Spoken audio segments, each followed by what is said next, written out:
2025 sebentar lagi kita akan lewat. Tapi 2026 kita akan masuki. Nah, setiap tahun saya sama Ibu Vita selalu kita bikin planning, kita bikin strategi, kita bikin goal setting, kemudian kita bikin strategi. Bagaimana kita achieve 2026 setiap tahun dalam hidup kami. Setiap tahun, nggak pernah miss. Oke.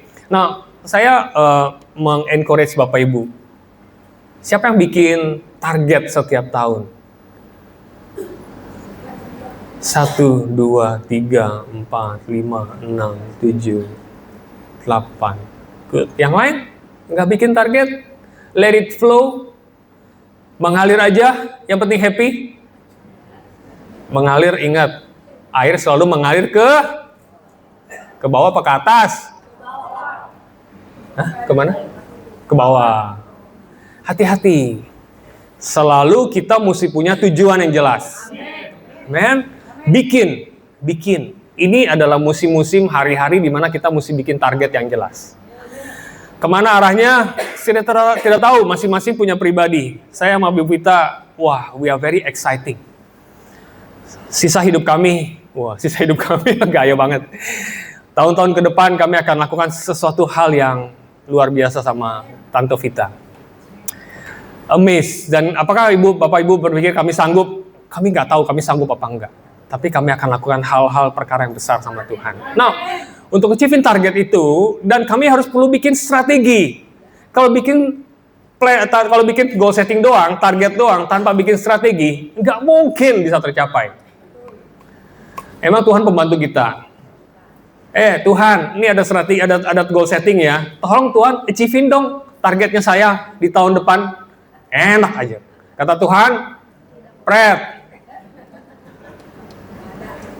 Iya, kita yang mesti lakukan, betul nggak? So, hari ini yang saya sama Vita, yang Ibu Vita lakukan selama sekian tahun. Bagaimana ini bisa berjalan di sepanjang hidup kami dan hampir tidak pernah meleset. Setiap strategi, setiap plan untuk mencapai goal setting dalam hidup kami. Oke? Siapa yang mau achieve target dari goal setting? Amin semua ya? Dengerin baik-baik ya. Ingat, bulan lalu saya pernah ngomong bahwa saya akan bicara banyak mengenai mindset dari bisnis. Siapa yang pedagang di sini? Siapa yang profesional di sini? Nah, kalau Bapak Ibu bisnis dan profesional hari ini dengerin ya. Fokus karena ini penting banget. Bagaimana strategi untuk achieve target dalam hidup kalian. Oke? Nah, sekarang apa itu strategi? Apa itu strategi? Dalam bahasa Inggrisnya gini, strategy is about looking forward, seeing the future, and planning for the future. Strategi adalah kita bisa melihat masa depan, kita bisa memprediksi masa depan, dan kita bisa membayangkan dari prediksi tersebut, dari janji Tuhan, dari goal setting yang Tuhan berikan, dari mimpi yang Tuhan berikan, kita bisa membayangkan.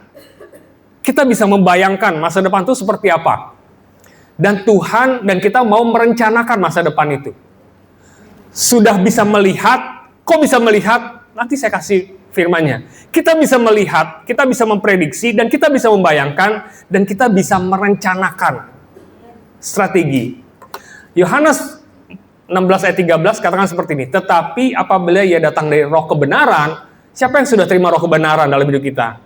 Semua pasti punya roh kebenaran. Ada yang nggak pede nih. Siapa yang sudah terima roh kebenaran dalam hidup kita? Amin.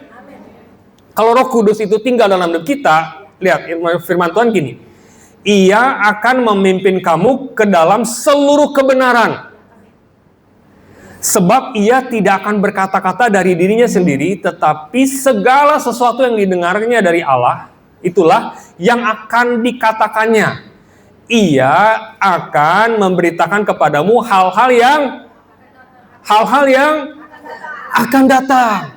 Dia akan berkata-kata dalam hidupmu. Mungkin gak audible, mungkin I don't know dari mana Tuhan berkata-kata dalam hidupmu, mungkin dari firman Tuhan, tetapi dia akan mengatakan masa depan hidup kita. Setiap kita masa depannya beda-beda. Tetapi kalau bisa Tuhan katakan ini melalui firman-Nya, melalui hamba Tuhan-Nya, melalui pengurapan, melalui pendengaran dari Tuhan sendiri, maka kita bisa melihat masa depan, kita bisa membayangkan apa yang akan terjadi, dan we have to make a plan. Kita bikin strategi. dalam hidup ini.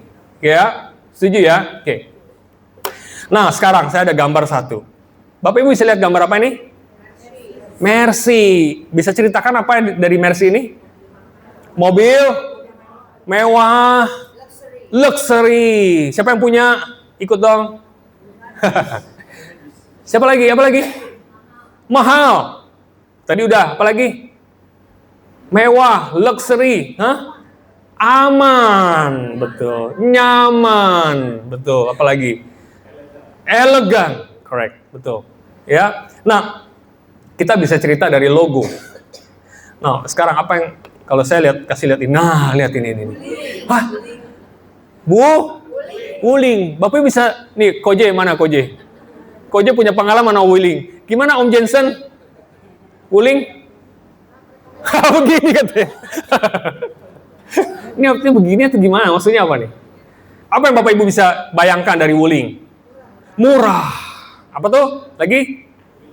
Mobil listrik. Jangan gitulah Tante Vita. Masa kaleng sih. Kaleng mana bisa dinaikin? Wuling. Ya keren lah. Kalau Bapak Ibu punya Wuling, saya bukan underestimate. Ini bagus ya. Mobil Wuling EV murah. Nah, saya pernah bandingin antara Mercy, Lexus, Harrier, kemudian Alphard dengan Wuling. Kalau Bapak Ibu dengar hari ini ada Wuling Darien namanya, betul ya, cukup gede tuh, besar. Nah, Alphard itu kurang lebih nilainya 1-2 miliar. 1 miliar nggak dapat lah, 1,5-2 miliar. Mercy lebih mahal lagi. Nah, Wuling itu kurang lebih 300-400 juta. Kemudian saya bandingin dengan speknya, masing-masing feature-nya. Mirip loh, beneran, mirip banget. Banget. Jadi ini punya, ini hampir punya. Nggak punya pun juga kita nggak penting. Sebenarnya murah banget. Jadi dibandingkan dengan feature-nya tuh, Wuling itu murah banget. Nah, tapi kenapa Mercy masih tetap laku? Dan jauh berkali-kali lipat lebih mahal dibandingkan dengan Wuling. Karena apa? Brand, prestige, karena nyaman. Kalau menurut saya karena dia punya nilai yang jelas, value yang jelas. Betul ya, dari brandnya punya nilai, dari safety-nya punya nilai, dari kenyamanannya, dari prestige-nya, semua punya nilai, punya value. Nah, kalau saya explore lagi mengenai strategi, maka strategi itu adalah it's a plan to create a value. Strategi simple, menciptakan nilai. Apapun yang kamu jual, kamu ciptakan nilai, value. Makin lama nilai itu makin besar, makin tinggi, makin mahal, maka apa yang kamu jual akan lebih mahal dan orang mau bayar. Ada yang nangkep? Betul ya? Nanti abis ini saya lebih jelasin lagi. Seberapa besar nilai yang kita ciptakan, itu membuat produkmu itu berhasil. Kopi Bangkit. Tetap aja promosi.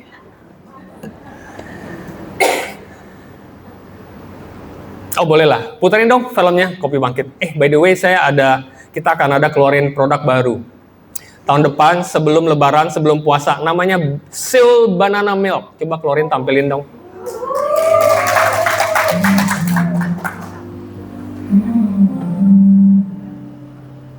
Yeah.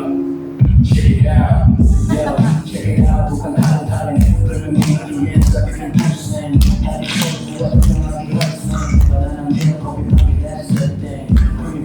Masuk ke tenggorokan, rasa kopiah ini bukan hayalan.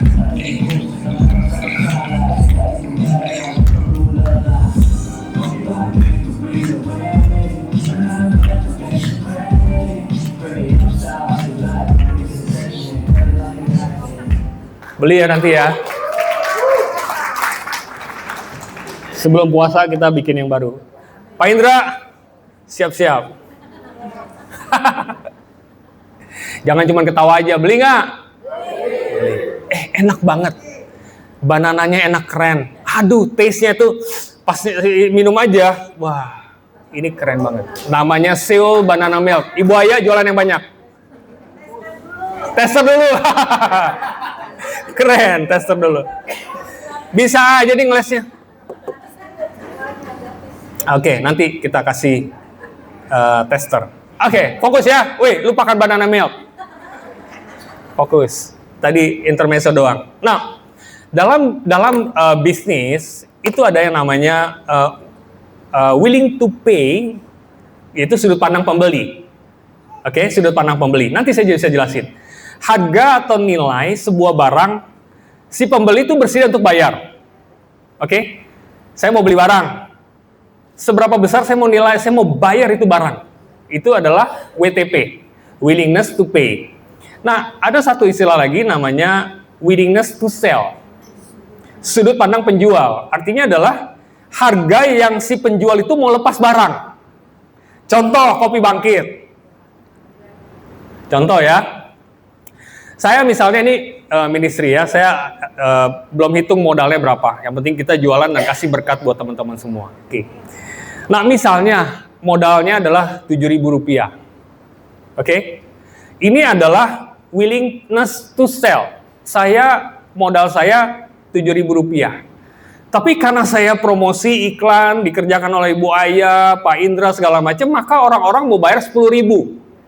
Nah, willingness to pay, daya belinya, sudut pandang pembeli adalah ini oke 10.000 karena cukup laku. Sehari ini bisa jual ratusan biji ya, 100 lebih ya Pak Indra ya, kadang-kadang sampai 200 sehari. Jadi orang mau bayar di level 10.000 itu masih oke. Oke. Nah, lihat sekarang. Saya mau ngajarin Bapak Ibu. Bikin strateginya gini. Aduh, bentar.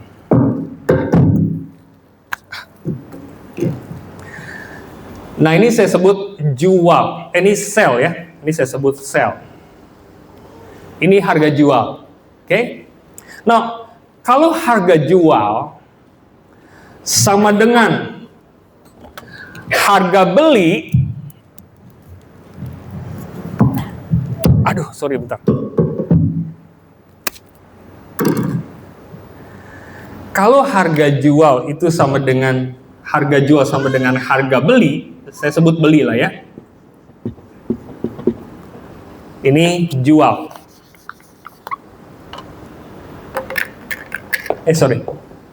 Jual.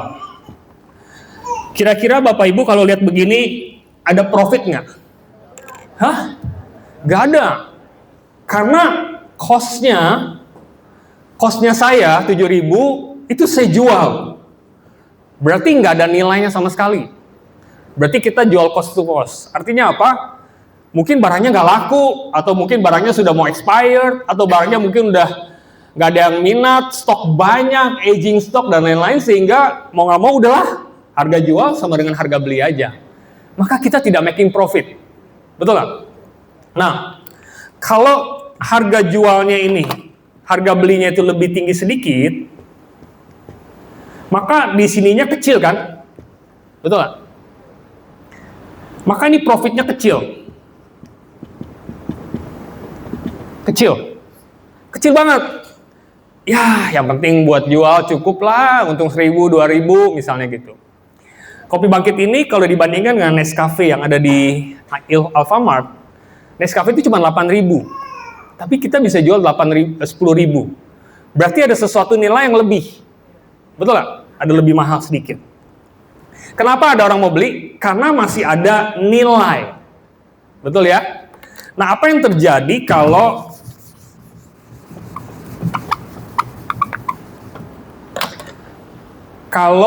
dia daya belinya di sini? Berarti gapnya antara jual dan beli itu cukup tinggi, betul nggak? Nah, Bapak Ibu tadi yang tadi saya misalkan 3, Bapak Ibu mau jual di sini sama dengan harga jual, harga beli, harga cost sama dengan harga jual, atau untung sedikit atau mau untung banyak? Yang benar. Untung sedikit pun nggak apa-apa, jangan mau. Siapa yang mau untung besar? Sedikit atau banyak? Boleh. Sedikit, untung sedikit tapi Banyak, main volume. Boleh juga strateginya, boleh banget. Tetapi kalau saya pilih, banyak untung. Betul nggak Ibu Yuli? Ibu Yuli pedagang nih. Oh tuh, Pak Wengkang langsung, iya benar gitu. Nah, ini yang disebut dengan margin. Kenapa ada margin? Kenapa ada orang mau beli barangnya tahunya Ibu Yuli lebih mahal daripada orang lain? Karena kualitas, pengirimannya tepat waktu, servis. Ibu Yuli pernah cerita gini. Dia pernah cerita gini. Satu kali dia kirim ke satu rumah, nih kalau nggak salah ya benar ya. Dia kirim satu rumah, rumah atau satu kantor. Kemudian kantornya itu bilang barangnya tahunya itu jelek. Padahal menurut Ibu Yuli barangnya bagus. Tetapi Ibu Yuli dia bilang barangnya jelek. Apa yang dilakukan Ibu Yuli? Ngamuk-ngamuk, tarik balik, nggak mau jual lagi. Apa yang Ibu Yuli lakukan? Kirim, ganti dengan yang baru. Bapak Ibu bisa bayangin, jualan tahu, dibeli, dibilang rusak padahal nggak rusak, dikomplain, dia ganti dengan yang baru. Berarti ada nilai tambah. Kenapa ada orang mau beli banyak sama Ibu Yuli? Karena dia pelayanannya itu luar biasa. Berarti yang saya sebut ada nilai value. Ada nilai yang sehingga orang mau bayar mahal. Kalau tidak ada value, maka kemungkinan kita akan jualnya tipis-tipis aja nggak apa-apa. Kita berharap jual tipis-tipis aja margin, jual bisa banyak. Kalau bisa banyak, kalau nggak bisa jual banyak, tipis wae dong. Nggak ada untungnya, betul nggak? Ngapain? Kalau saya pilih, saya create value. Kalau saya pilih strategi saya di tahun depan, bagaimana kita achieve the target, saya akan create nilai dalam hidup saya. Saya akan create nilai dalam pelayanan saya. Saya akan create nilai dalam bisnis saya. Saya akan bisnis yang keren, bikin yang keren, nilai yang keren, supaya saya bisa profitnya baik.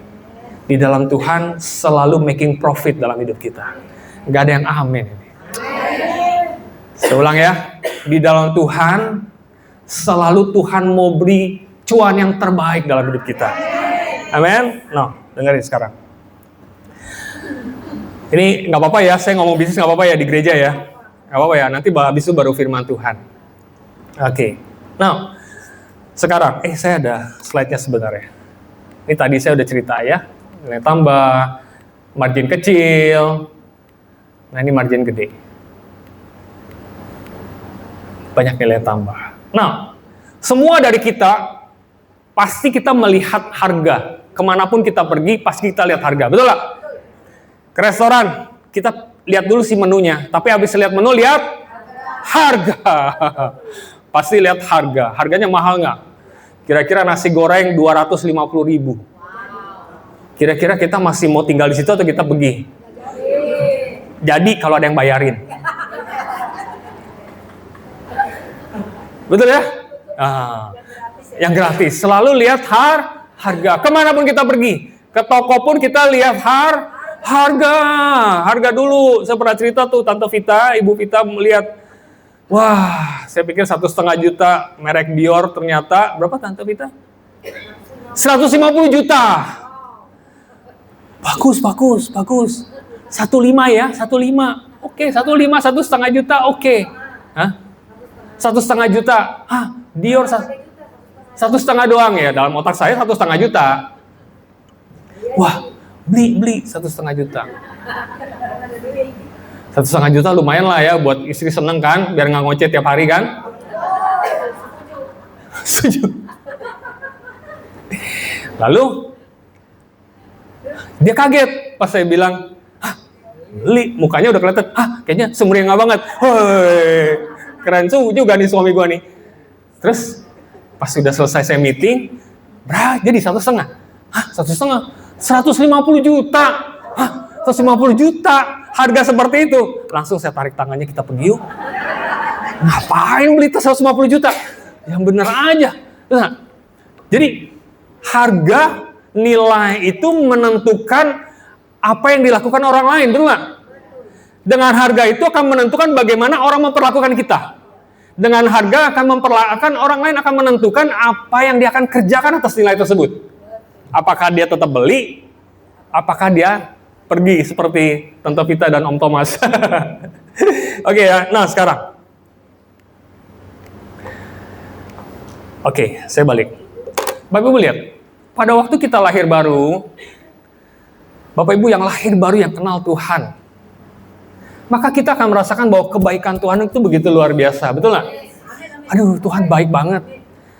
Aduh, saya merasa pokoknya udah dijamah Tuhan tuh udah nangis, sudah apa aja Tuhan pokoknya, udahlah segini aja cukup buat kami. Cukup Tuhan, udahlah pokoknya selama diberkati kecil aja selama aku kenal Tuhan, itu cukup. Benar nggak? Setuju ya? Kita kenal Tuhan aja udah puji Tuhan setengah mati. Dan kita menilai nilai kita tuh baru kecil banget, rendah banget. Kenapa? Karena kita baru kenal Tuhan. Tetapi di mata Tuhan, nilai kita tuh tinggi banget. Hidup kita itu bernilai, berharga di mata Tuhan. Buat kita yang kenal Tuhan baru pertama kali, ya segini aja udah cukup lah diberkati Tuhan. Udahlah, ngontrak aja udah puji Tuhan. Punya motor aja udah puji Tuhan. Aduh, udah sehat aja udah puji Tuhan. Naik sepeda aja udah puji Tuhan. Kerja aja di bawah upah minimum udah puji Tuhan. Kenapa? Karena kita baru kenal Tuhan. Tetapi di mata Tuhan, kamu nggak segitu. Di mata Tuhan, kamu sangat berharga. Kamu sangat bernilai. Kamu sangat luar biasa. Oleh karena itu, aku mati bagi kamu karena kamu begitu luar biasa. Karena kamu mahal, aku mati bagi kamu. Karena kamu mahal, aku mau disiksa. Karena kamu mahal, aku mau mati. Dan aku mau disiksa. Dan aku mau dihina. Karena kita begitu mahal. Efesus 2:10 dibilang gini. Karena kita ini buatan Allah diciptakan Kristus Yesus untuk melakukan pekerjaan yang baik. Dalam bahasa Inggrisnya, for we are God's masterpiece. Kita ini adalah buatan Tuhan yang the masterpiece. Ini yang kerennya, yang top, buatan yang paling top. Yang Tuhan sudah siapkan, yang Tuhan sudah berikan kepada kita. Wow, kita ini masterpiece-nya buatan Tuhan. Sebab kita akan melakukan pekerjaan baik yang dipersiapkan Allah sebelumnya. Supaya kita hidup di dalamnya. Ingat, kita segini aja udah oke. Tapi di mata Tuhan, kamu begitu luar biasa. Kenapa begitu luar biasa? Kenapa Tuhan melihat kita begitu luar biasa dan begitu berharganya? Karena Tuhan melihat ada nilai yang akan kamu lakukan. Selama kita dari lahir baru, sampai kita menggenapi rencana Tuhan dalam hidup kita, ada nilai-nilai yang Tuhan akan taruh dalam hidupmu, sehingga kamu begitu mahalnya di hadapan Tuhan. Kalau kita mengerjakan firman Tuhan dan menciptakan nilai-nilai dari firman Tuhan itu, maka hidupmu tidak akan pernah murahan. Hidupmu akan begitu mahalnya dan begitu luar biasanya yang Tuhan sudah siapkan dalam hidup kita. Value selalu dimulai dari firman Tuhan. Oke, nah sekarang, mengapa sih penting banget nilai? Ingat, nilai penting banget ini. Kenapa? Karena ini yang membuat kita diberkati. Tanpa ini kita nggak diberkati. Sulit kita hidup. Lahir baru is enough. Cukup buat makan is enough. Buat saya nggak cukup. Karena kita mau lakukan sesuatu yang besar bersama dengan Tuhan. Dan untuk melakukan pekerjaan yang besar bersama dengan Tuhan, kita perlu create nilai dari firman Tuhan. Supaya kita bisa melakukan pekerjaan yang besar bersama dengan Tuhan. Amin. Nah, mengapa nilai itu begitu penting? Yang pertama, karena menentukan prioritas dan pengambil keputusan kita. Contoh, misalnya gini. Waktu pagi, kalau misalnya kita, nilai apa yang kita prioritaskan dalam hidup ini? Apakah minggu pagi itu kita lebih suka nonton YouTube, atau kita mau ke gereja? Atau kita lebih suka nonton sosial media dulu, atau baru kita setelah itu saat teduh bareng sama Tuhan, baca firman Tuhan. Nah, dari situ akan kelihatan nilai yang kalian prioritaskan dalam hidupmu. Akan kelihatan banget. Akan kelihatan. Kalau lagi konflik, nilainya apa yang kita kandung, yang kita prioritaskan? Apakah ego? Kalau istri ngomel, kita apakah tetap ngomel? Yang penting ego kita menang? Atau ada nilai firman Tuhan. Yang waras ngalah. Yang waras ngalah. Tapi kalau prioritas kita adalah prioritas kita ego gua karena saya laki-laki, saya nggak bisa dijajah istri, jadi saya tekan istri bagaimanapun caranya supaya dia harus bertekuk lutut di hadapanku. Wah, ngeri. Itu nilai yang salah, bukan dari firman Tuhan. Firman Tuhan, kasih istri, maka istri akan menghormati kita. Jangan harap dia hormatin kita dulu kalau kita tidak mengasihi istri. Yang pria katakan.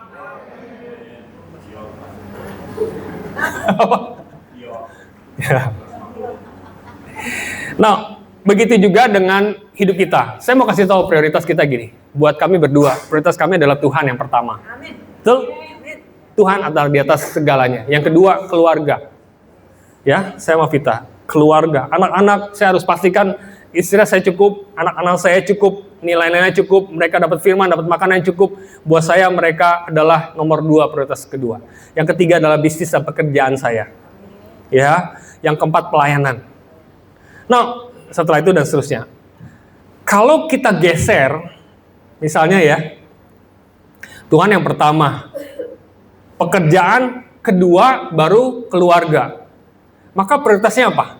Kalau istri minta atau misalnya anak-anak perlu ditemenin atau perlu dikasih tahu diajarin, tapi karena kerjaan banyak, karena saya value saya salah prioritasnya, maka saya akan kerjain bisnis saya sampai tengah malam. Saya nggak peduli keluarga saya, anak-anak saya.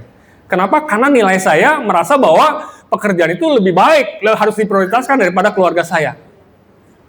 Dan itu akan berantakan. Begitu juga dengan pelayanan. Wah, pelayanan dulu, keluarga belakangan. Sampai pulang, nggak dipanggil bapak, tetapi Om. Om, dari mana saja Om? Kan nggak enak ya, malu ya. Buat kami keluarga nomor 2. Ketiga baru bisnis. Keempat pelayanan. Jadi pelayanan, kalau lagi kerja, jangan diganggu. Kalau buat saya. Kalau saya bisnis trip misalnya. Buat saya, ya saya harus kerja dulu. Saya harus menghasilkan dulu. Pelayanan nomor 4 buat saya. Tapi kalau udah pelayanan, udah all out. Hubungan saya dengan Tuhan baik. Keluarga saya baik. Bisnis saya pekerjaan baik. Maka saya akan all out untuk pelayanan. Betul kan? Nah, ini akan memperlihatkan, menentukan tingkat pengorbanan dalam hidup kita. Seberapa value yang Bapak Ibu prioritaskan setelah ambil keputusan, maka itu akan kelihatan dari pengorbanan Bapak Ibu yang Bapak Ibu mau kasih atas nilai tersebut. Semakin kecil nilai yang Bapak Ibu pikir, maka semakin kecil pengorbanan yang kamu akan berikan atas nilai tersebut. Pasti. Itu bakal kelihatan. Itu bakal kelihatan. Penting banget kita mengerti prioritas, kemudian kita pengambil keputusan, dan setelah itu kita berkorban atas nilai tersebut. Oke? Nah, sekarang. Di gereja kita, ada nilai, yaitu guidelines. Pernah dengar ya? Pasti ya? Saya ulang ya. G, generosity. Ini saya lakukan, Bapak Ibu. Semua ini, 7 nilai ini saya lakukan. Dan ini berhasil. Ini working dalam hidup kami, keluarga kami. Kalau Bapak Ibu mau berhasil, lakukan ini. Pertama adalah generosity, kemurahan hati. Oke? Now, value itu begitu penting. Lagi nggak punya duit, anak-anak cukup semua tapi nggak punya duit, tabungnya. Tapi karena kita tidak murah hati, maka kita tidak akan pernah mencapai yang namanya generosity. Nah, orang-orang yang tidak generosity, mungkin sulit. Mungkin akan mempertanyakan terus kalau ibadah di tempat ini. Pasti. Di pusat pun juga sama. Waktu saya khotbah mengenai perpuluhan, mengenai taburan, dan lain-lain, ada yang ucap sama saya. Kenapa kita mesti bayar perpuluhan? Kenapa saya mesti nabur? Bebas dong, kami mau nabur mau enggak. Nah, nilainya berbeda. Buat kami, generosity adalah penting. Bayar perpuluhan dan nabur. Yang kedua, unity. Unity itu kita jadi satu kesatuan. Kita nggak ribut. Contoh di tempat ini. Ada pengerja. Ribut kecil aja. cipratan api, des. Nggak lama juga padam, kita ngobrol bentar. Kemudian di sini menjadi unity banget. Bapak Ibu lihat, orang-orang di sini, pengerja di sini, kompak nggak? Kompak nggak? Kompak banget. Saya pelayan tempat lain ada yang nggak kompak. Di sini kompak banget. Janji Tuhan gini, kalau kita rukun, maka Tuhan akan perintahkan berkat sampai kelimpahan. Amin. Betul nggak? Bapak Ibu lihat, di tempat ini nih, jumlahnya cuma segini. Borum itu tidak pernah kekurangan. Betul nggak Ibu Risna? Betul ya? Siapa pegang keuangan? Ko Jensen, Ibu Risna, Pak Pinem. Kurangan kita Bu Risna. Kelimpahan.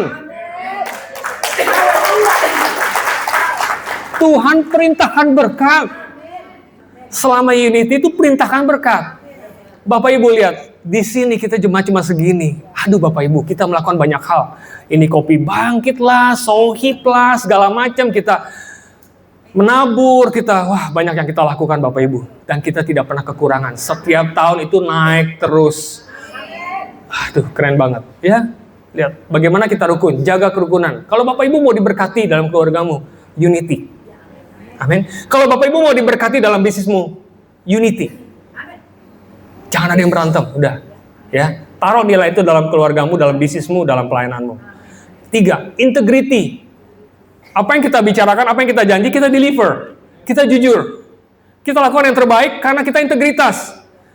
Tapi Pak Thomas, aduh ini ada duit banyak banget. Saya sedikit aja boleh nggak integrity? Tapi duitnya gede banget loh. Pak Thomas tutup mata bentar ya. Pak Pinem tutup mata Ibu Rista ya. Saya cerita tapi jangan bilang siapa-siapa ya. Sebentar aja karena duitnya gede banget. Habis itu saya balik lagi lah integrity. Pret. Nggak bakal integrity lagi. Tapi kalau kita integrity, kita keluarin itu semua yang nggak benar, kita benar. Aduh, Bapak Ibu berkat Tuhan itu melimpah atas hidup kita.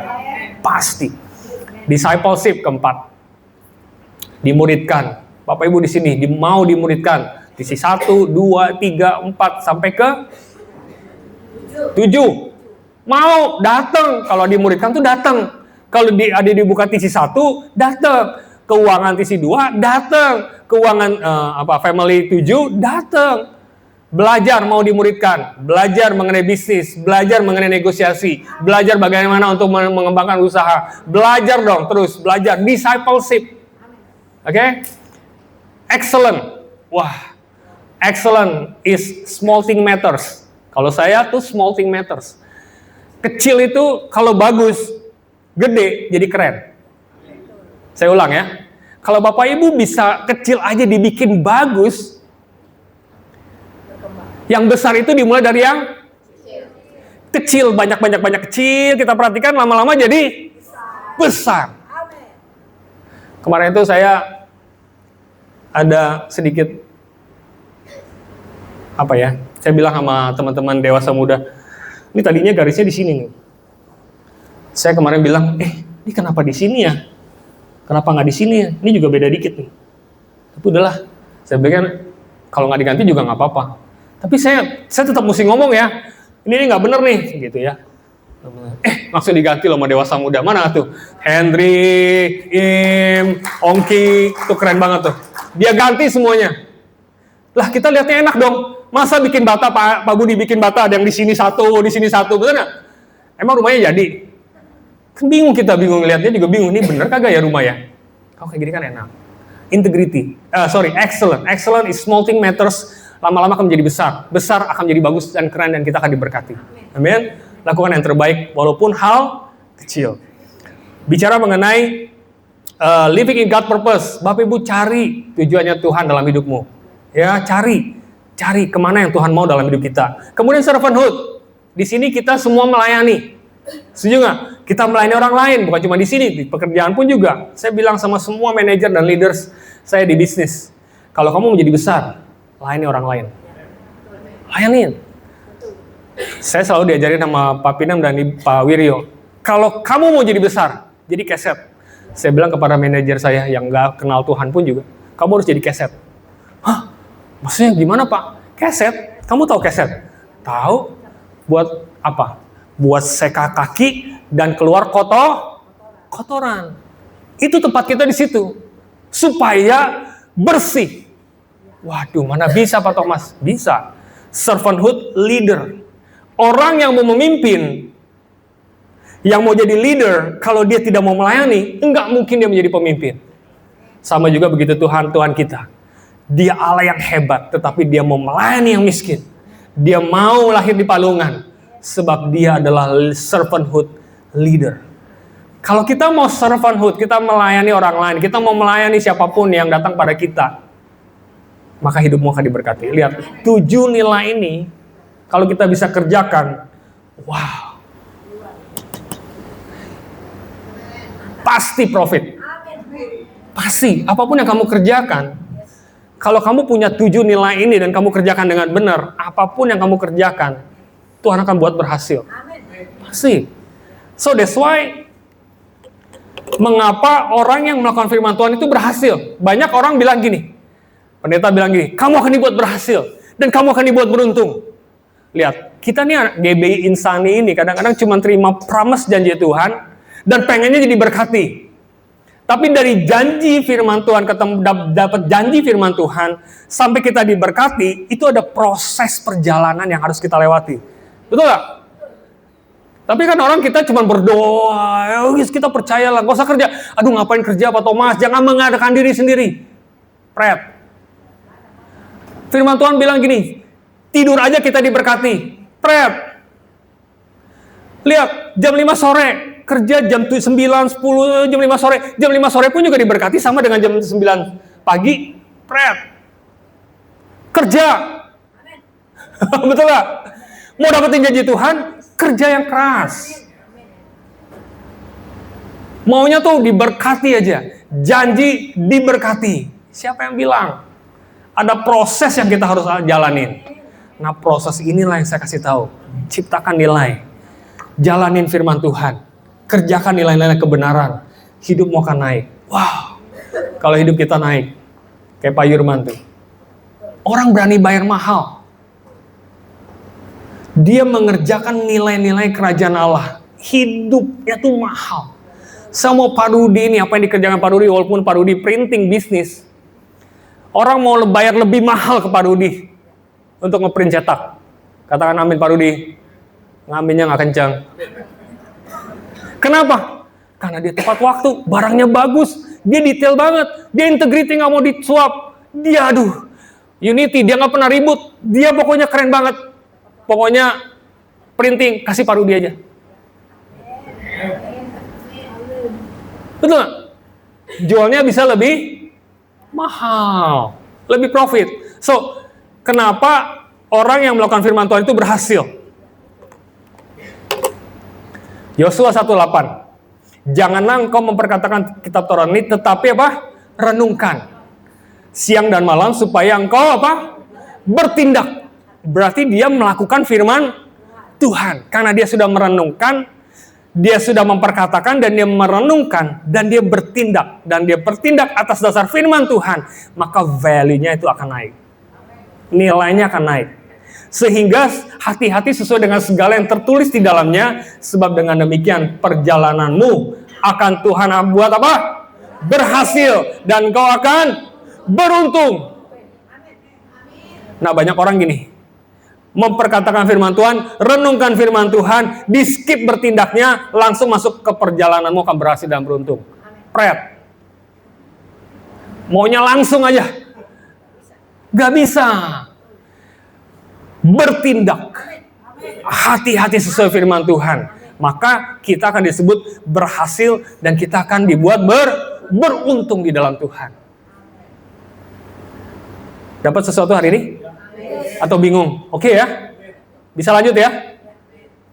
Oke. Nah, orang yang melakukan firman, yang menambah nilai dalam hidupnya, maka dia akan disebut yakar dalam bahasa Ibrani-nya. YKR dalam bahasa itu ngomongnya itu yakar. Katakan sama-sama, yakar.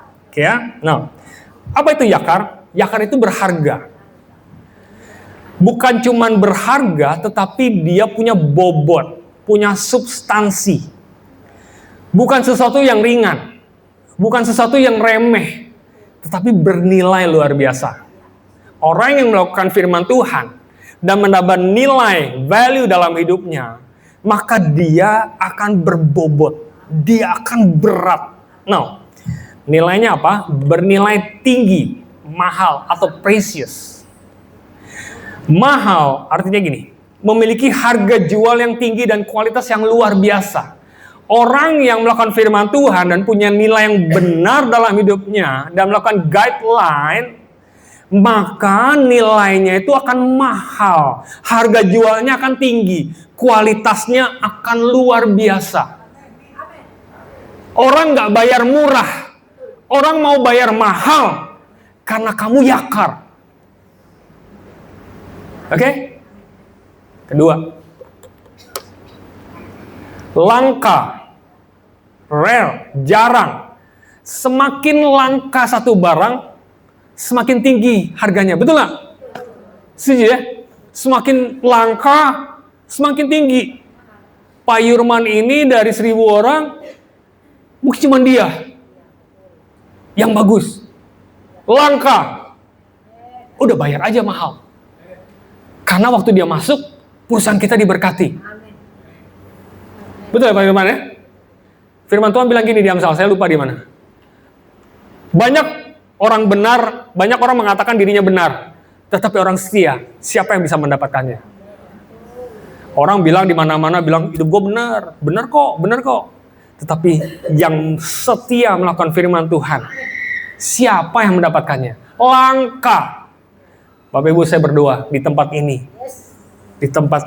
yang melakukan firman itu udah nggak langka lagi di tempat ini. Amin. Saya ulang, Bapak Ibu yang di tempat ini. Waktu kamu melakukan firman Tuhan dan menciptakan menambah nilai firman Tuhan dalam hidupmu, semua bernilai mahal di tempat ini, maka di sini harusnya nggak ada yang langka. Tetapi pada waktu Bapak Ibu keluar dari tempat ini, maka Bapak Ibu akan menjadi orang langka. Beri tepuk tangan buat Tuhan. Orang yang langka, waduh, orang akan datang investasi dalam hidup kita. Pasti. 4. Next. Terhormat atau mulia, honor, esteem. Seseorang menjadi yakar bukan karena dia terbuat dari emas, tetapi karena ia dihormati oleh orang lain. Wah, Rizky ini, aduh, dia mau orangnya bisa dipegang, bisa dipercaya, nilainya mahal. Ini orang udah diberkati, masih mau turun ke bawah, melayani orang miskin, melayani orang gila, melayani orang yang nggak cukup, mandiin orang, guntingin rambut orang gila. Ini orang mahal.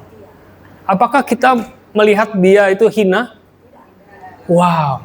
So we respect, we honor, we esteem. Kita melihat bahwa hidupmu itu mulia karena dia berharga. Karena dia melakukan pekerjaan dan nilai-nilai kebenaran firman Tuhan. Dia disebut yakar. Nah, orang yang kayak gini nih, udah pasti diberkati punya. Pasti. Ya, next. Amsal 3, 13, 15. Berbahagialah orang yang mendapatkan hikmat, orang yang memperoleh kepandaian, karena keuntungannya melebihi keuntungan perak dan hasilnya melebihi emas. Ia lebih berharga. Dia ini yakar. Dia ini lebih berharga daripada permata. Daripada emas, daripada perak, daripada permata. Dia lebih berharga sebab dia yakar. Apapun yang kau inginkan tidak dapat menyamainya. Sebab nilaimu penuh dengan nilai-nilai kebenaran firman Tuhan. Kamu melakukan firman Tuhan. Kamu mau melakukan firman Tuhan. Walaupun berat, walaupun susah, walaupun tantangannya berat. Tetapi kita tetap melakukan firman Tuhan. Dan kamu disebut yakar. Nilaimu mahal. Bukan. Kalau Tuhan itu nilainya mahal. Tetapi karena kita melakukan yang nggak benar, maka nilai kita kerendahan. Tetapi waktu kita mulai naikin firman Tuhan dalam hidup kita, nilai kita makin lama makin tinggi, dan hidup kita makin mahal. So that's why, kenapa ada orang diberkati tadi? Karena orang lain melihat hidupmu langka. Hidupmu itu berharga. Hidupmu itu mulia. Hidupmu itu perlu dibayar mahal. Karena jarang ketemu seperti hidupmu. Apa yang kamu jual, Tuhan akan buat berhasil dan Tuhan akan buat kamu beruntung. Kenapa? Karena kamu melakukan firman Tuhan. Amin. Amin. Saya berharap Bapak Ibu bisa mengerti ini. Oke? Nah, dalam musim, kalau Bapak Ibu sudah prepare nilai dalam hidupmu, dan setiap musim dalam hidup kita, itu nggak peduli. Nggak pusing. Oke, 4 musim. Kita cuma 2 musim, tapi ini ada 4 musim. Yang pertama adalah Spring of Faith. Habis ini saya selesai. Musim semi. Musim semi itu adalah pemulihan dan pembaharuan dengan tanda berkat yang melimpah. Kadang-kadang kita tuh waktu springtime, kita doa sama Tuhan aja, kejawab loh. Kita minta berkat, tiba-tiba ada orang berkati kita. Tuhan sakit nih, tiba-tiba disembuhkan. Itu tuh springtime. Waktu dimana kita tuh musim semi. Wow, gloomy, cerah. Udaranya juga enak, seger. Firman Tuhan dan Yesus bertambah besar dan bertambah hikmatnya dan bertambah besarnya. Makin dikasih oleh Allah dan manusia. Wah, springtime. Kita diberkati Tuhan. Oke? Tetapi dalam hidup kita enggak terus-terusan springtime, enggak terus-terusan musim semi, men. Selalu yang berikutnya ada yang namanya musim kemarau, panas, summer of faith. Nah, musim ini bersifat panas, kering, dan penuh dengan pengujian, pencobaan, serta tantangan rohani, peperangan rohani. Wah, kemarin enak minta sama Tuhan langsung dijawab. Kok cespleng. Tapi kok kali ini aku memasuki kayak susah. Apa Tuhan gak peduli lagi sama saya ya? Apa Tuhan tuh kayaknya udah gak dengerin saya lagi. Tuhan kayaknya kita ditinggalin Tuhan. No. Bersungut-sungut mulai kan? Jangan. Lihat, kalau itu tanda-tandanya, artinya kita memasuki musim kemarau. Musim panas. Musim ujian, pencobaan, dan peperangan rohani. Tuhan bikin. Kenapa? Karena tujuannya bukan untuk menghancurkan, tetapi untuk mendewasakan orang yang percaya. Jangan nyerah. Bilang kiri kanan, lu jangan nyerah. Musim kemarau jangan nyerah. Ya, kuat ya. Lihat, orang yang melakukan value firman Tuhan, maka dia akan bertahan. Orang yang tidak melakukan nilai kebenaran, tidak menambah nilai value dalam hidupnya, dia akan menyerah. Dia akan bilang Tuhan jahat. Tetapi justru kita kenal Tuhan, karena kita melakukan firman Tuhan. Aduh, bisnisnya lagi buruk nih. Curi-curi dikit boleh nggak ya? Tipu-tipu dikit? Wih, nggak boleh. Kita punya nilai integrity. Lakukan firman Tuhan. Tuhan bilang dari surga, keren ya anak. Betul? Keren. Waduh, udah duit kurang disuruh nabur. Nggak punya duit, disuruh nabur. Tuhan bilang harus generosity, murah hati. Makin kita tebar, makin bertambah kaya. Makin ngirit, makin kekurangan. Tebar aja ya. Nah, waktu kita melakukan firman Tuhan, kita generosity, kita tebar walaupun sakitnya tuh di sini. Kita menangis sambil menabur benih. Tapi at the end of the story, kita akan pulang membawa berkas-berkasnya. Amin. Ini ada waktunya kita untuk ujian. Waktunya kita untuk mendewasakan hidup kita orang yang percaya. Sama, Yesus juga sama. Dia juga lakukan itu. Dilakukan juga sama Bapa di surga. Yesus yang penuh dengan Roh Kudus, udah penuh nih. Kembali dari sungai Yordan, lalu dibawa oleh Roh ke padang gurun. Now, this is summer season dalam hidupnya Yesus. Dan dia tinggal di sana 40 hari lamanya dan dicobai oleh iblis. Semua akan terjadi dalam hidupmu. Oke.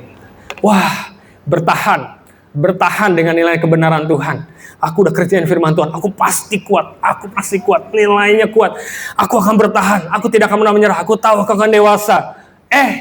Masuk yang namanya Autumn of Faith, musim gugur. Wah, musim gugur ini mahal di Jepang, paling mahal. Apa artinya? Waktunya panen. Sudah musim kemarau, musim panas, musim berat, dicobai iblis, dicobai, diuji, dibikin susah hidupnya, tapi kita tetap melakukan firman Tuhan, kita semakin kuat, tiba-tiba level kita naik. Wah, waktu level kita naik, ganti, masuk musim gugur. Ini adalah waktu menuai. Musim ini diawali dengan curah hujan yang lebat, hujan awal dan hujan akhir, untuk mempersiapkan tanaman menuju panen besar. Siapa yang mau panen besar? Saya. Wow, the great harvest akan datang. Ingat, sebelum the great harvest, kita masukin dulu musim kemarau. Gak mau om, mau lengkap aja. Dari semi, langsung masuk gugur. Katakan sama-sama.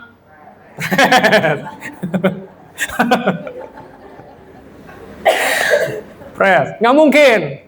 Lewatin dulu dong musim kemaraunya. Ya, oke. Tuhan akan membuka bagimu perbenaran yang melimpah. Waduh, kita lewat ujian, lewat cobaan. Wah, Tuhan akan buka perbenaran yang melimpah. Yaitu langit untuk memberikan hujan tanahmu pada masanya dan memberkati segala pekerjaan tanganmu.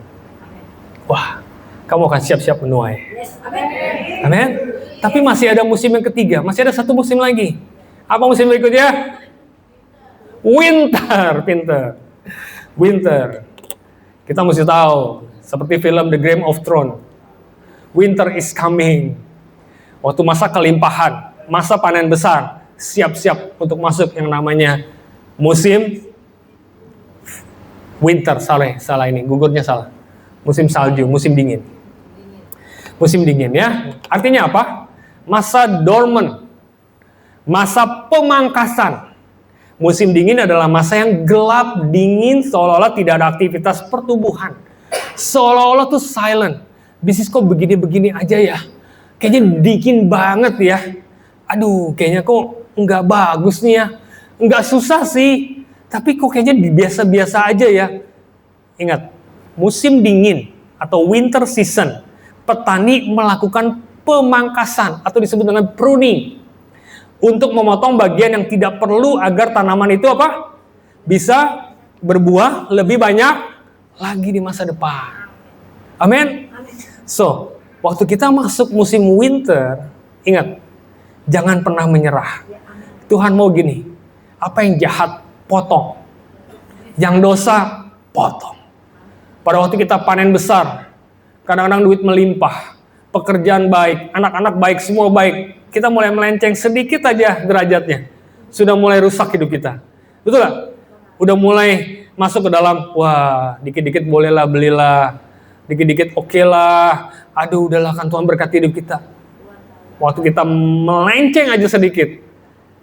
Masuk musim winter, udah siap-siap potongin semua dosa dalam hidup kita. Potong semua yang jahat dalam hidup kita, yang tidak benar, yang nilai kita lewat dari nilai-nilai kebenaran lah potong.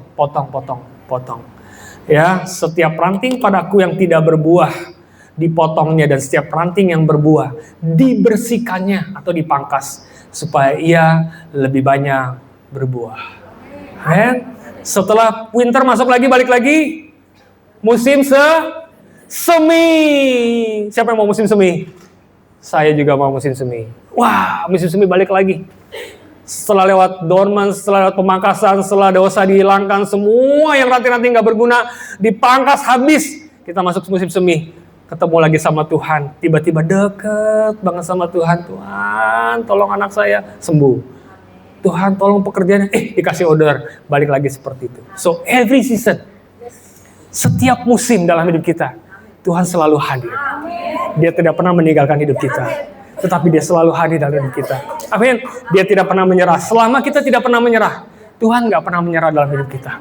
Di setiap musim, in every season, Tuhan hadir. Dan dia akan tuntun hidup kita.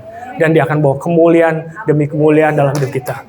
We are glory, from glory to a greater glory. Dalam satu kemuliaan kepada kemuliaan yang jauh lebih besar dalam hidup kita. Jangan mau cuman glory doang di sini.